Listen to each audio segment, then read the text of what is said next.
Hi guys, welcome back to my channel, or if you're new here, welcome. This video is an idea that I got from my friend Cheyenne at Liquid Chrome Nails. I saw yesterday, I think it was yesterday, that she posted a video to her clients informing them on how to remove acrylic nails. So I thought it would be a good idea to hop on here and speak to you, my clients, or to any of you who are stuck at home with gel nails on and don't know what to do. So we're into, I believe, day 8 of self-isolation, and for some of you that means you are long overdue for your nails, and for others that means that you will soon be long overdue for your nails. So I wanted to hop on and give you guys some tips and tricks on what to do with your nails during this time. I know that there will be people who will pick their nails off, and I just want you to know it's okay. I don't want anybody to feel as though when you come back to me at the salon that I'm going to give you a hard time about anything you did with your nails. I'm not. This is a no judgment zone. Come on back. I'm going to fix you up good as new. It's going to be okay. But for those of you who are home and have nails on and don't want to pick them off and don't know what to do, this video is for you. So you should all have a file at home. I send all of my clients home with a file each and every time that I do their nails. I use a clean file for every client and I send them home with it. So if you're one of my clients, you should have at least one of these in your home or in your purse somewhere. So you want to get your file out, and depending on the length of your nails, you may also need a pair of nail clippers. I have the jumbo ones, but any nail clippers will do. So the first thing that you're going to want to do is take your length down. I know, before you say it, but Jamie, they're such a nice length. I can just hear you. So the thing is, when you remove the gel, the nails are not going to be strong enough to maintain the length. So if you already have short nails, a lot of my clients wear their nails relatively short. If they're already pretty short, don't feel like you need to take them all the way down as short as they can go. But I do recommend taking them down flush with the end of the finger, okay? Because as the nails grow out, even if you choose not to fully remove the gel, we're going to get into that in a minute. If you choose not to fully remove the gel, you will still have a gap where your nail is growing in, right? And as that nail grows out further and further and further, it's going to create more pressure on the end of the nail, and there's nothing to support it over here, okay?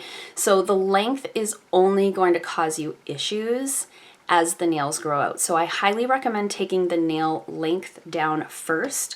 So if you have long nails like mine, I would recommend taking them down with the clippers if you don't feel that you're going to sit there and just file them down forever. If you want to do that, absolutely do that. But if you don't and you're short on time or patience, get a pair of nail clippers. And what I want you to do is nip a tiny bit at a time. So if you try to go in and take half of the nail at once, it's going to snap all the way across and you're going to have a lopsided shape, and it's probably going to split. So you're going to take a tiny bit. It's really hard for me to show you on camera, but you're going to take like a tiny bit at a time from one side and then a tiny bit at a time from the other side until the nail kind of the end comes off on its own. If it is your natural nail in particular, you want to be careful not to try to cut too much at once, because you don't want that natural nail to split and sort of crack further down the nail. So that's the first thing you're going to do. You're going to take the length off, whether you choose to file it down or whether you choose to cut it down. You're going to take the length down on all your nails first. Then you're going to take your nail file and you're going to smooth out the edge. You don't want any jagged edges because it's just going to give you something to pick at, okay? So you're going to smooth out the end with your file. There's a rough side and a smoother side. You're going to use the smoother side to do that, okay?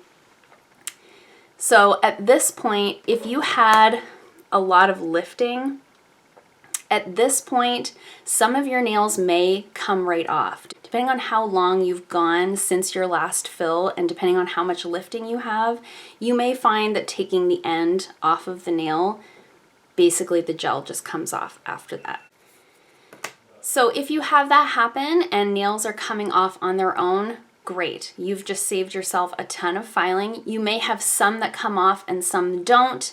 And if you're somebody who doesn't suffer from a lot of lifting, you may not have any come off. Okay, so your next step is going to be to file down the gel. Most, if not all of you, I'm speaking to my clients, also anybody who's out there watching that has gel nails on, likely you have some color on your nail.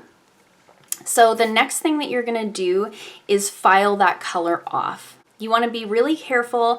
I prefer to go down the nail like this rather than up the nail kind of back towards the cuticle. You want to go down towards the end of the nail. Be really careful around your cuticles.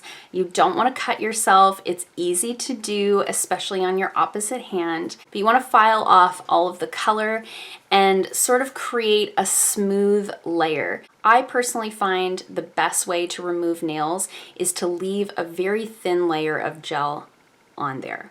I would hate to see you file all the way through to your natural nail and create a thin nail bed. It's better if you can to just take the length down, file the color off, file the gel so that it's flush with your natural nail, so you don't have that big ridge where the gel starts and your natural nail ends, if you know what I'm trying to say. So smooth that out so it's nice and flush. I'm just gonna do it on one nail so that you guys can see what I'm talking about, because I'm having a hard time articulating it to you. Okay, so I've done this on one nail just to show you guys what I'm talking about. So you can see now there's no ridge where the gel used to be. I haven't taken my length down because I can do my own nails. I know, I'm so sorry. But you can see now, I hope you can see now. So you can see now there's no ridge where the gel starts and my nail ends. It's flush and flat to the surface. So that's what you're going for. You want to file that color off, smooth everything out with a file, take your length down as I mentioned, and then really important that you're doing your cuticle oil. Obviously we're doing a lot of hand lotion because we're washing our hands very frequently right now, but it's really important that you rehydrate that nail bed. A lot of people think that gel nails will make your nails thin, but oftentimes that thinness that you're feeling is really just that the nail plate is dehydrated. So really important that you're using your cuticle oil, rehydrating that nail plate, keeping everything nice and clean. I want to mention now that it's really important that you guys don't start gluing your nails on as they fall off. Please don't do that. We don't know how long this is going to go on for, and when you glue a nail on that has fallen off, you're gluing bacteria onto your nail bed, and I am not here to help you. So I ask that you please don't do that. I know that it's tempting to do, but I'd much rather see you do this and have no nails when you come in than have a problem when you come back in, okay? So I hope this is helpful to you. If you do not have a nail file, cuticle oil, if you're looking for a nail strengthener, I do have an online store through Coastal Beauty. I will link that in the description box down below. You can order online through that store. If you have any questions in terms of recommendations of what you need for a nail strengthener, a cuticle oil, a nail file, or if there's any other products that you need during this time where we're stuck at home, feel free to reach out to me. Feel free to use that site. And I do have a $25 off coupon code that you can use for your first order with that. I'll leave that in the description box as well. I hope that you guys found this useful. If you did, feel free to share it with your friends that are also wearing gel nails. If there's anything that you can think of that you need help with in regards to this, leave a comment down below. I'd be happy to help. Also, if you want to message me in the normal way that you would normally get a hold of me, you guys all have my contact information. I've left all my socials in the description box below. If you need to get a hold of me, you can reach me there as well. I also wanted to take this moment to say thank you to those of you who have reached out to me in messages and phone calls and Facebook messages and all of the things. It really means a lot to me that you guys are thinking of me. Please know that I'm thinking of you too. I miss you guys all so much. It's really hard not being able to work right now. I would love nothing more than to have the distraction and to laugh with you guys and cry with you guys and just be back in the salon doing what I love. So I hope to be doing that again very soon, and I'll see you guys when this is all over. Mwah.